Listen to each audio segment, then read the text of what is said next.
Yeah, I thought you said how much horse feed rumor did you take for that one? That was like a proper dose. Welcome to Farmer Bros. And let me start over because I fucked up. Been there. Welcome to Farmer Bros, where every week we try and make sense of the headlines, but really all we're really doing is making fun of them. Hey, everybody. Welcome to Farmer. Fucking do it. Hey, everybody. Hey, everybody. Welcome to Farmer Bros this week. I can't. Next. I ain't doing it. Okay. Welcome to this week's episode of Farmer Bros, where each and every week we try and make sense of the health headlines, but in reality, all we're doing is making fun of them. This week's first topic is brought to us by Paul. Paul, take it away. All right. So we talked a little bit about this article, but didn't break it down last episode.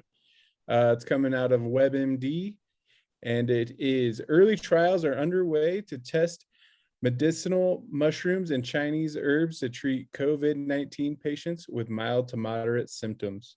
The first, the first two phase, one randomized, double-blind, placebo-controlled trials have begun at UCLA and the University of California, San Diego to treat COVID-19 patients who were quarantining at home with mild to moderate symptoms. A third trial is investigating the use of medicinal mushrooms given after COVID-19 vaccines. So I'm assuming by medicinal mushrooms, you mean magic mushrooms? Further down in the article, it is actually talks about how it's separate from that class. And they are using turkey tail and agar icon mushrooms in the trial. Those are a little bit less fun. A little less fun. Gordon Sachs, who's part of the trial, says they are not even as psychoactive as a cup of tea. This is honestly what strikes me the most is like, what if magic mushrooms was the cure for COVID? And like I don't know what it's this mechanism, like blah blah blah, and it's like, but I mean, you need to take like 3 grams minimum, whatever. There's a weight, whatever. What if the actual cure turns out to be you have to take a heroic dose? Yeah, it's like a heroic dose. No. And you're like, the government's like, look, this is mandated. Yeah, listen, you can't have to actually face your demons, but you're gonna be fine after. Yeah. you go to the ER, they're like, bad news, good news kind of situation. you've got the COVID. But COVID. Yeah, if you've led a fairly good life, then the next few hours are probably going to be okay for you. Oh man. But that's not the case, huh, Paul? Nope, it's nothing fun like I'll that. say it ain't so. So it goes on to say, for each trial, researchers plan to recruit 66 people who are quarantined at home with mild to moderate COVID-19 symptoms.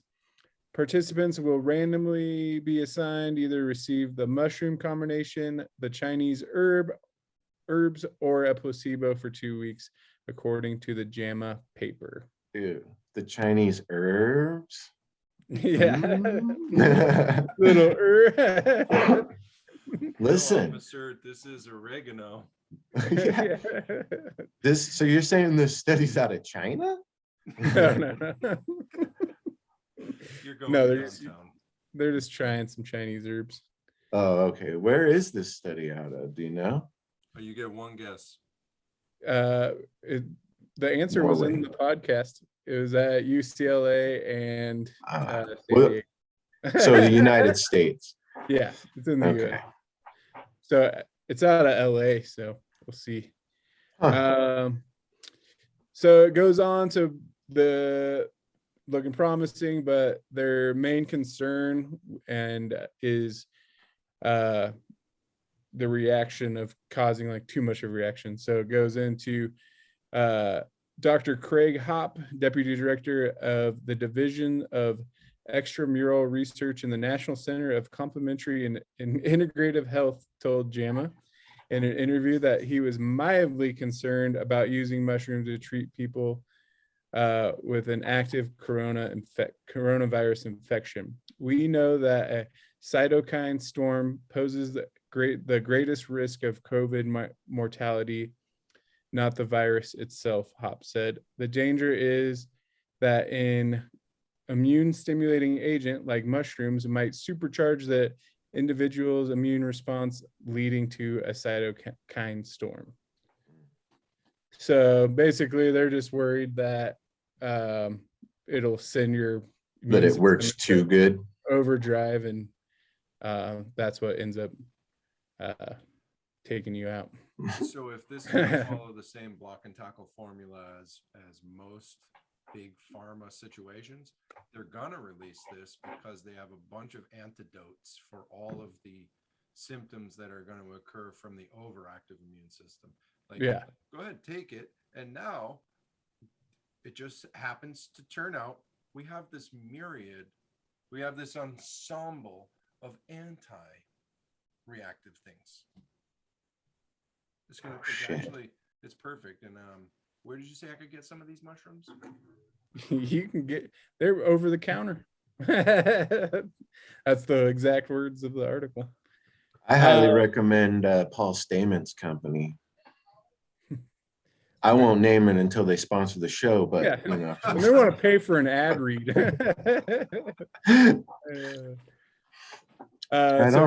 So the response to that is Stephen Wilson, who has a long list of attributes, says the JAMA article about the cytokine storm is unlikely for these patients because mushroom components do not mimic the inflammatory cytokines. Wilson is now chief officer at Cetra Biopharma. He goes on to say, we think the mushrooms increase the number of that's funny, immunological opportunities to better see and respond to a specific threat. In the doses used, the mushrooms perturb the immune system in a good way, but fall far short of driving a hyper or sustained inflammation, the storm. And then the article ends basically saying this is not a crazy concept. Dr. Sachs pointed out that the mushrooms and this combo has been in use for over 2,300 years, dating all the way back to Hippocrates, the father of Western medicine. So herpes crates. So yeah, the study just got underway, and probably 3 or 4 or 5, 6 months we'll actually see what they come out of it. This was published in the beginning of November. I'll be curious to see. You go ahead. You go first, because I'm still trying to think about what other things in life can perturb you in a good way, but we'll circle back to that. Yeah, I mean, essentially, I just think that I'm interested to see the results myself, but honestly, I'm taking those supplements myself, and so it's kind of a real world exercise, and I feel great taking them. So for those of you out there, you know, I use this Paul Stamens stuff. This was turkey tail and Garicon, I believe is how you pronounce it. Did you bring it for the end of the show? For show and tell? I can run and grab it. All right. We'll for show and tell. I'm going to run and grab mine too, because I left it in the kitchen on my drink.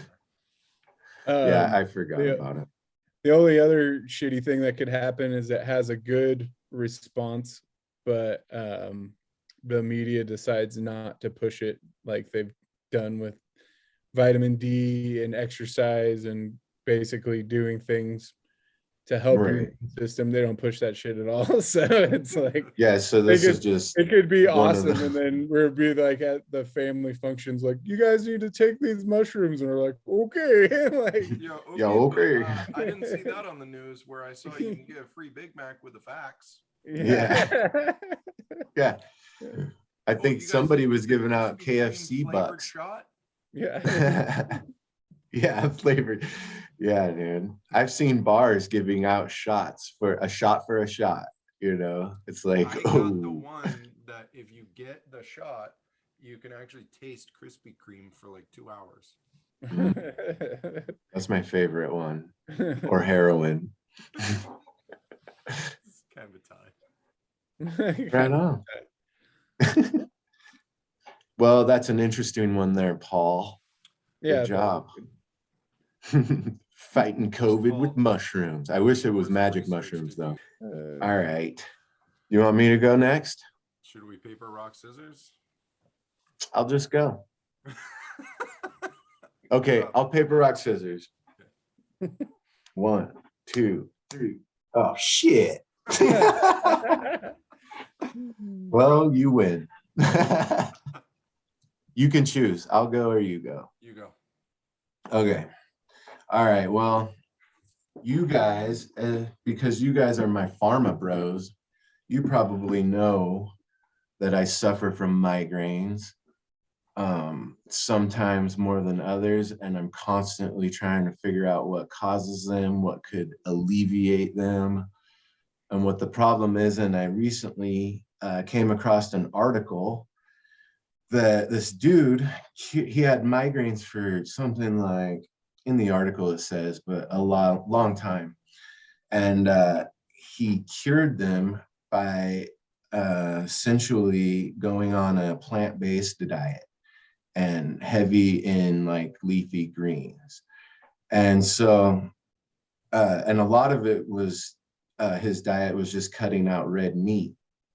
And I thought, that's crazy. And I just recently have been on a kind of basically a Mediterranean diet, and for about the last 2 weeks, and probably for the last week, I have not gotten one of my migraines, fingers crossed. And I don't know if it's the same. Honestly, it could probably just be the same thing as an elimination diet where maybe it wasn't meat, but it was something else.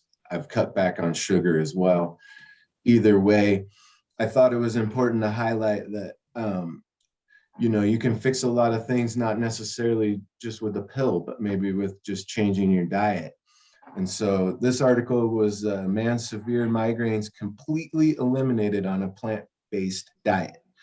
Health experts are calling for more research into diet and migraines after doctors revealed a patient who had suffered severe and debilitating headaches for more than a decade completely eliminated them after adopting a plant-based diet. He had tried prescribed medication, yoga, meditation, and cut out potential trigger foods in an effort to reduce the severity and frequency of his headaches, but nothing worked. The migraines made it almost impossible to perform his job, he said. So like, I can relate to this. My migraines, like, they'll come on usually at the end of the day. And so it doesn't affect my work a lot. It just affects, like, if I wanted to work on a project that afternoon, fuck, dude, that thing hits you and it's like, I got to get in a dark room and try and go to sleep as fast as possible. That's been the only thing that's helped up until recently with this diet change. So I thought that was really cool. There's not a lot to make fun of about it, really. It's hopefully helping me figure out what's going on with my headaches. And if anybody else out there is listening to it, maybe it's gonna help them out too. All right, so a couple of things. I've heard of going to yoga to look at chicks. Yeah. I've heard of going to yoga for core strength. I've never heard of going to yoga for migraines. Have you ever heard of that before? Yeah, you know, I actually, my doctor recommended it, and it was because for a long time, they thought it was tension headaches, not migraines. I see. And I think the thought behind it is you're gonna stretch those muscles out or activate them or something like Did that. he write you a prescription for granola? Yeah. Yep. So, Well, yeah, he tried all those things. That's kind of amazing that if you did something as simple as change what you consume for nutrition, and something you've been suffering for as long as I've known you, is mitigated. What, like, how and why is that not the first thing everybody should try? That's one of my thoughts too. It's like, obviously it could be environmental or what you're taking into your body. I'm going to tell you why. Because at the end of the day, we all boil down to feels good, doesn't feel good. And I'm going to tell you what doesn't feel good. Not having a fucking Whopper. It doesn't feel good. Yeah, truth. Not having that Pepsi. Because like right now, that was the hardest thing of this new diet, was quitting soda. Was like those cravings come on like I can only imagine like a crackhead. You know what I mean? Like I'm like, any excuse, I'm like, well, I had a bad day, I deserve a Pepsi. Anything you can talk yourself into that shit, Well, the science shows that sugar hits the same part of the brain that cocaine hits. Mhm. So Yeah. it would make sense that your Pepsi is basically, you're just doing lines by chugging it. And let's be fair, like honestly, it could be the diet I've adapted. It could be simply cutting out the soda, although I've done that before to no success. The soda was a crutch to help me deal with it. I like the caffeine, and the sugar helped alleviate the pain a little bit it mitigated it some. So Now, what about microdosing? Because that helps tremendously, and that's been the only thing that's ever stopped a migraine like dead in its tracks. But it wasn't a microdose. I had to go above a microdose level, which then meant I wasn't sleeping, so there was a trade-off there because it was at nighttime. But I'll take that, not sleeping and being awake, over having a debilitating headache any day. It goes on to say, but within a month of starting this plant-based diet that included a lot of leafy green vegetables, his migraines disappeared. The man has not had a migraine in more than 7 years and cannot remember the last time he had a headache. The case was reported in the journal, I believe the New England Journal of Medicine. More than 1 billion people worldwide experience migraines. While drugs can help prevent and treat them, a growing body of evidence shows diet may also offer an effective alternative without any of the side effects associated with some of the drugs. So I thought that's cool. And obviously, because I suffer from it, it means a little bit more to me. I know a few people that suffer from it too. So I just wanted to share that. And also that I'm about 2 weeks into a cleaner diet, and it is about a week migraine free. So I'll keep on the diet for sure, and I'll report back to you guys next week. All right. So because we're only 3 episodes in and I'm still very much a rookie, I can't figure out how to make this night mode. So you got green face, you go Hulk. So, I'm sorry. Remember that you can actually read it off the reflection of my glasses. All right, so I have an article titled "Exposure to Common Cold Viruses May Reduce COVID-19 Severity." And before anybody out there calls me a bug chaser, I just want to get out in front of this. I am a bug chaser. So and if you don't know what that means, go to Urban Dictionary and then DM me. Scientists at the University of Zurich in Switzerland recently performed an analysis demonstrating a higher level of immunity against COVID-19 in people who had been exposed to all of the other coronaviruses circulating before the pandemic. So there are other coronaviruses? Yeah, what? Neat. No. Our study shows that a strong antibody response to human coronaviruses increases the level of antibodies against SARS-CoV-2. So someone who has gained immunity to harmless coronaviruses is therefore also better protected against severe SARS-CoV-2 infections. This is why I'm a bug chaser. Yeah. Emma, my daughter, if you guys don't know, is been sick, and I have been trying to catch it from her because I need to keep I haven't been sick in a while, so I need to keep that. You need to keep that knife sharp. You know what I'm saying? I totally get it, dude. I ate my lunch off the fucking door handle at the airport last week. But to no avail so far. Not sick. I'm taking a lot of supplements right now. I'm all about the vitamin D. I'm taking those shrooms. I'm taking goddamn so many things. Turmeric, fucking a bunch of different mushrooms, and a multivitamin and Chewable? zinc. Is it chewable? Yeah, it's Flintstones. It's a Flintstone. So the Alright, so- scientific name for common cold is the human rhinovirus. Is the common cold. Makes I sense thought that was because a it's political term. yeah. Yep. It is. There is a rhinovirus happening right now All right. within our also, political system. the people with higher levels of antibodies against Against. HCOVs who didn't contract SARS-CoV-2 were less likely to need hospital treatment. These data partly explain why some individuals have very mild or asymptomatic infections, while others develop severe disease. So is there maybe a correlation between overuse of something like hand sanitizer and your susceptibility to SARS-CoV-2? I don't know.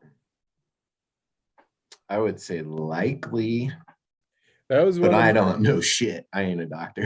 one of the things I was thinking about could happen coming out of COVID is everyone being quarantined, all this hyper don't get sick, that like your next common cold is going to knock you on your ass because you haven't been exposed to anyone else's shit for a year. And So I've seen that theory go around, and I had a little bit of a run-in personally with it. See if I got this right here. I want to see if I just rifle through these papers. Dude's got the notes. So this is something that all babies are immunized. Well, babies that get immunized for it. This is a common immunization now. My daughter got this immunization when she was 2 months old. It's a bacteria, which is for some reason labeled as influenza, even though it's not a virus, it's a bacteria. Excuse me, Haemophilus influenza B. It's a thing. I'd never heard of it before. But to your point, Paul, people are getting things that they don't normally get or are getting their ass kicked by because we've all been like contained and to our own devices and wearing masks and breathing our own wet breath. I got this fucking thing. And my doctor's exact words were, nobody gets this anymore. But here you are, you found it. And it fucked me up. I was like smoked for a month solid. So the moral of the story is being a bug chaser is a good thing, evidently. There I was chasing bugs and caught a mysterious bug. Listen, let's just call it like it is. And Shaun just went a little too far with the ATM. You know, I whatever I do it all the way. Yeah. So Dr. Roper went on to say, in addition to the data show that having an immune response to other coronaviruses help increase the immune response to COVID-19 vaccines. Dr. Roper says these data are reason to be grateful for catching the colds caused by other human coronaviruses. Yep, that's what I try and tell myself every time I get sick. I'm like, this is a good thing. Just at Thanksgiving made this whole huge toast. Nobody got it. Nobody got it. Oh man, I wasn't there. I would have got it, man. I'm thankful. I would have been like ding ding ding ding ding ding. So more or less, that's my article. I'm grossly underprepared. The screen is so bright, it's actually hurting my I'm getting a migraine. Oh no. Go eat a bunch of leafy greens and lay down. I recommend you do. So Right on. that is this week in Farmer Bros. We covered our headlines. We tried some new stuff. We're experimenting. And now let's do the segment where we talk about all of the, we'll say, interesting supplements. We got all kinds of shit to show you guys. So as promised earlier, I'll just go right into it. Here's the, fuck, my ring light's gonna screw me now. Hang on, let me see that. Yeah. All right. So this is the turkey tail. This is the Paul Stamens company. As soon as they there, it's a little glared out. What's the pink rectangle say? Okay. Pink rectangle says immune support. And this is a turkey tail supplement. Recommended dosage was 2 capsules a day. That's what I do. But I do that in conjunction with the Stamens 7. Now, Paul Stamens is kind of a badass in the mushroom world. So I figured if this is the 7 he wants me to take, this is the 7 I'm going to take. It includes agarikon in the 7. So I'm getting that plus chaga, lion's mane, maitake, reishi, and cordyceps. And Messima, whatever the fuck that is. So that's love it. Messima's what you catch after you've been in isolation for a while and you just go I've heard that. And then I got, this was just because I talked about it on the show. I wanted to show you guys, but I really wanted to do this one. This is what I've been using for the last week. And this is Mentos gum. But check this out. It has a full range of B vitamins in it. So if you're like me, who has a hard time remembering to take his B vitamins, and then it's nighttime and you don't want to get all amped up before you go to bed, you just keep these in your truck. When you get in the truck in the morning, it's like a cup of coffee, chilling, you're getting your B vitamins and good breath, freshening your breath. All right, first thing that comes to mind is Mentos, the health maker. The health maker. But does it say that you can exceed, like, can you chew too many in a day? Yeah. So the recommended dosage is 2 a day. Factor. Yeah, I read that. It's 2 pieces a day is what they recommend. And that's what I do. I do 1 in the morning, and then when I'm done with work, pop 1 in on the way home. Shit, Where did you find that? Right? You know, Like, what I if you got just it thought it was a regular Mentos gum and you don't Yes. like read it that close and you're just honestly, like, Paul, that is what happened, bro. And then I got in my truck and I was all, what? I was like, this has B6. Oh, it has vitamin C in it as well. B6, B12, and Were you vitamin just C. like, this gum tastes weird? What's Like, this tastes like a Flintstone vitamin, but it's gum. This gum is gritty. And then I looked and I was like, oh yeah, B6 and shit. And I was all, that's pretty genius actually, but also a little dangerous that, you know, you like, So what if was your that kid after, got this? Your 15th piece by noon? Yeah, exactly. You're like, oh, what's going on with me?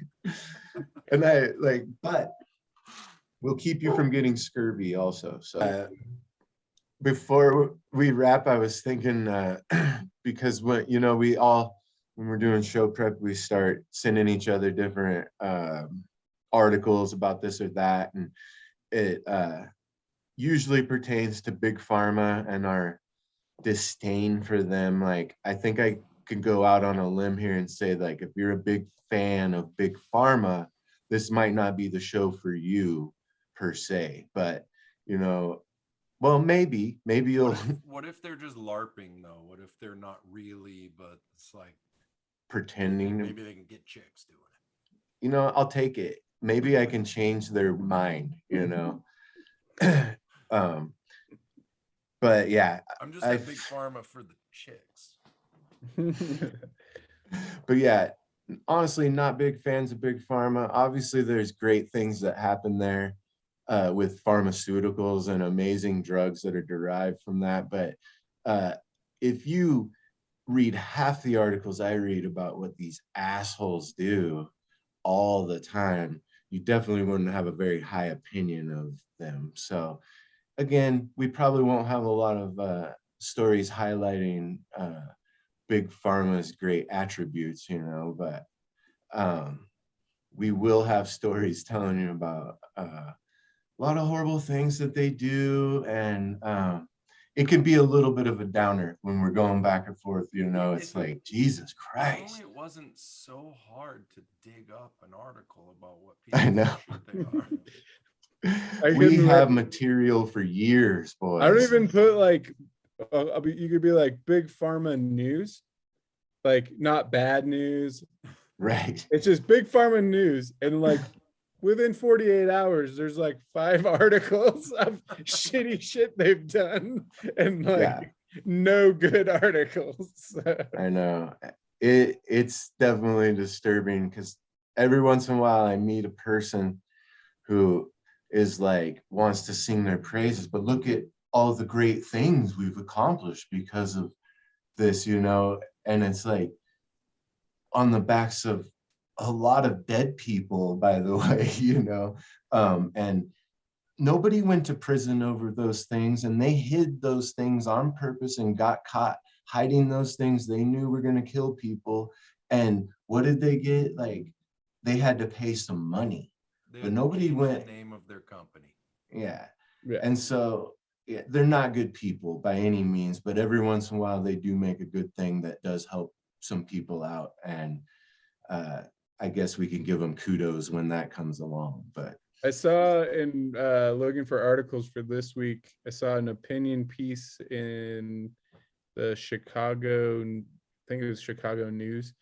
And they were basically saying, is it time to pull some of these subsidies dollars out that we're giving to big pharma and get nonprofit drug companies that will not price gouge, that will research diseases that won't just make them money? Because the other thing they do is if that disease doesn't make them money, say 10,000 people in the world have it, they just won't research it. They won't develop drugs for it. Right and now, so there are countless weed dealers filling out paperwork for 501c3. yeah. We got to get these government dollars. So I didn't mean to get us off. I didn't mean to get us off on a tangent, but no, it's cool. Thanks for being so fucking serious. But now to lighten things up, bro, what do you got? What's your subs? Am I up? Is it me? All right. Yeah. All right. So years ago, I don't have the book in here with me. I met this like kind of not really hippie, but this sort of like expatriate style dude who was like, yeah, I was an electrician and I got sick and none of the doctors could figure out what it was. I was bedridden. I couldn't function. And then I found this book written by this Dr. Morse, naturopath. I don't know what's entailed in getting a doctorate in natural medicine. It could be as difficult as just saying, I'm a doctor now. I don't know. But this guy was like, I just tried it. Like, I'm like, what do I have to lose? I can't walk. I can't fucking work. I'm sick. I'm in pain. So he starts eating nothing but organic fruit. That's it. That's his entire thing. A fruitarian. Well, the premise being is that if you focus on melons and berries, they get your lymphatic system draining on a faster basis because you've got two major fluids in your body, blood and interstitial. And if blood is the like delivery of nutrients, interstitial is the sewer system that removes all of the waste. So if your lymphatic system is damaged or inflamed or just otherwise fucked up, your sewer system's fucked up and now you're just going to be toxic all the time. So eating just these fruits prime the digestive organs to get them working in optimal performance. You drain out the toxicity, you do deep detox, and all of a sudden your body repairs itself. So this guy is like, check out this book. I bought the book. I'm like, this fucking book's like this fucking thick. You know, it's like I can hardly read. So I'm looking for pictures. I'm like, you know, and it turns out that this, you know, this was years ago. This guy is onto some fucking shit, and he's got a YouTube page too. It's Dr. Robert Morse, and he is kind of a hippie. Like he says things like, you know, my dear ones, thank you, my dear ones. But that's how you know he cares. Yeah, and I mean, he's just like, whatever. He's making a difference as far as I'm concerned, because that book helped change my life. And you know, I had hip surgery at 35 because my arthritis was so bad, and since then I don't have any arthritis symptoms unless I'm fucking stupid enough to go eat Chinese buffet and then have soft serve. You know, and then it feels like I slammed my hands in the door a few times. So this guy, Dr. Morse, has a website. We'll post it, you know, a link to it in the bio or whatever, or the comments. Link in the description. Yeah. Does this come out? It's a little blurry. Pull back a little bit. I got Fisher Price, my first webcam. I'm getting real up there. So. You might. Oh, if it focuses, it'll. No. You might have to read it to us, dude. Okay, so what this thing says is Dr. Morse's Cellular Botanicals. This is a tincture, and I got 2 of them. This is an anti-parasitic, and this is to get your kidney and bladder to start doing its job a little bit better. And inside these things is a list of, basically each one of them is 6 herbs specific to detox, antivirals, antiparasitics. You put them 2 dropperfuls 3 times a day. And surprisingly, they don't taste like shit.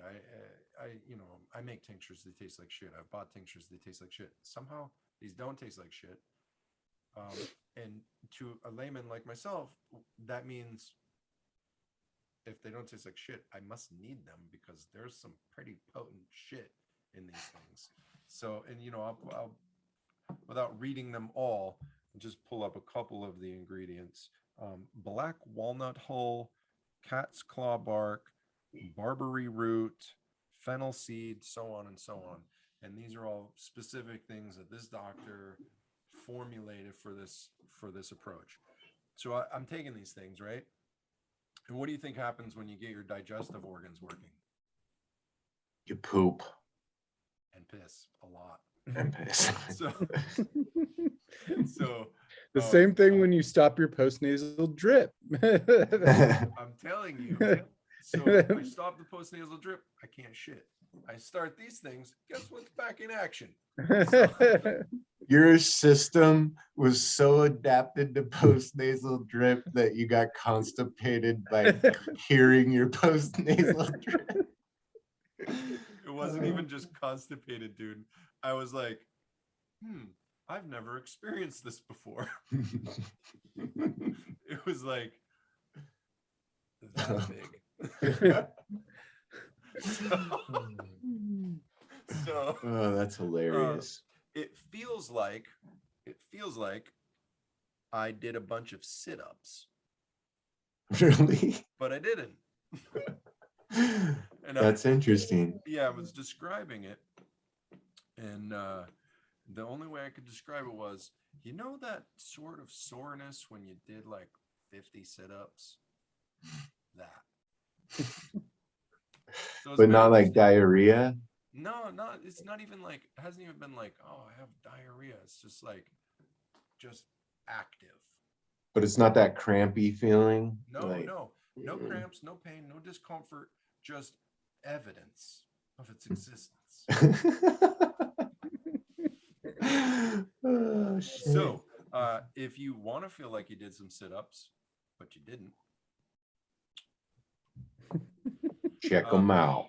to be continued on that, because I'm only 1 week in on this, and I'm going to finish these bottles. I'm going to kill these bottles. And my hopes are high because I got to tell you, I put a lot of work into feeling well, or just fucking better. I just want to feel better. Like most of us go through life not even realizing you feel like shit because we're so programmed to be inflamed that not being inflamed feels like a miracle. It feels like an actual miracle. Or almost like being high a little bit because you're what's this? What are the odds good? that your migraines are caused by inflammation of 1 degree or another? Yeah, probably pretty high. Yeah. For sure. Amazing when you don't have a migraine. Oh, dude, I hate it because it's like all the extra stuff I want to do after work at the end of the day. It's just like, nope, everything is done now. I have to go deal with this. And it sucks. You know what I think about is going to be exciting is if people actually start to watch this thing that we're doing, seeing people contribute down in the comments their experiences, answering questions. If people comment and they have questions like, oh, I want to take the postnasal mystery pellets, but I don't want to give birth to an 8-pound 3-ounce turd. What do you recommend? I recommend going just a little bit lighter. 4 instead of 5. Right on. Good advice. Do you got Paul, anything, Paul? Paul, did you take any wacky shit this week? I didn't take any wacky shit, but I'm using an app. It's basically a calorie tracker, and it's fucking handy as shit. It's called Lose It. And so it basically gives you a budget for the day of how many calories you can have or whatever you want to do. And then if you want to add something, you can literally like scan a barcode and then it finds that food in the database and then it's in your log for the day. No shit. So just using that, and it helps you. I'm not restricting my diet on anything. I'm just going under, what if I eat whatever I want? Like I spent 240 calories on a raspberry donut today, but I get to eat that, so I'm not craving that. Mm-hmm. What happens if I just 1,700 calories shit or good shit? Do I lose weight? Do I feel better? You definitely weigh that donut though, huh? You're like, God damn, that's fucking I get 7. So also it's cool because like on the week, Friday, Saturday, I have it that I'm banked calories in the week. So I should be able to eat 1,800 calories a day and lose weight. So I do 1,700 calories Monday through Friday or Thursday, and then Friday, Saturday, Sunday, I get those banked calories back and get a little more extra. So you can have a donut on a Friday. So how does that work with produce? I usually just do like a apple and kind of get a generic weight, but I also just have a food scale. So if I'm at home, I just throw it on there. So it's food scale is the handiest thing. And it also shows you that like my portion shit was out of control. So like you grab something simple, like you think it's healthy, I don't know, like some lean salami, and you're like 3 fucking slices at this weight is like 180 calories and it does nothing to like fill you up.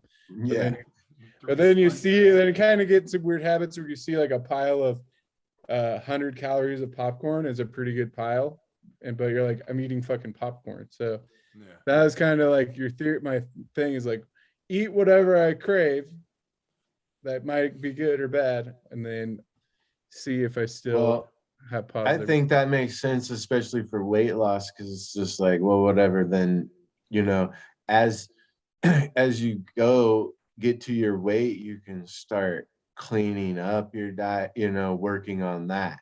But Yeah. it's already hard enough to restrict your calories, you know.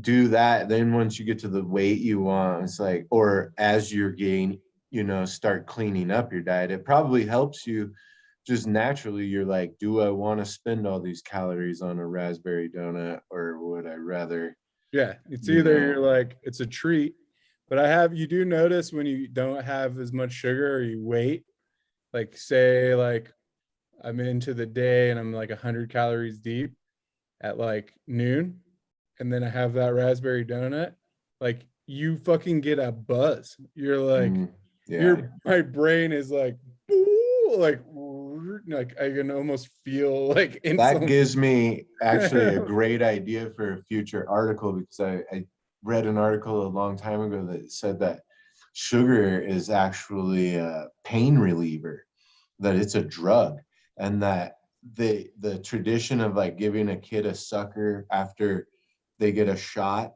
that began really early on, like you know, in the fucking 1800s and shit or whatever.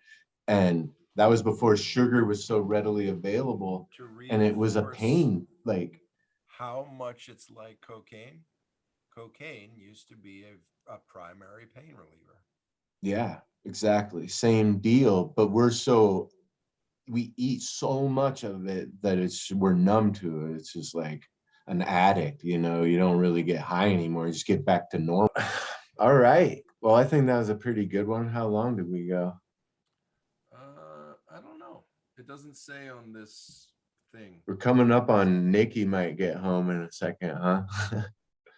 Paul's old lady. You're busted. My old lady might walk in. Are you looking at that podcast again? She God always damn thinks it. I'm a dork. I'm always like, I've got to film this podcast. I got to do this. She's like, how Dude, many do you I felt like a total dork in Walmart, but I think I like what we've done with the place, and I'm into that 1%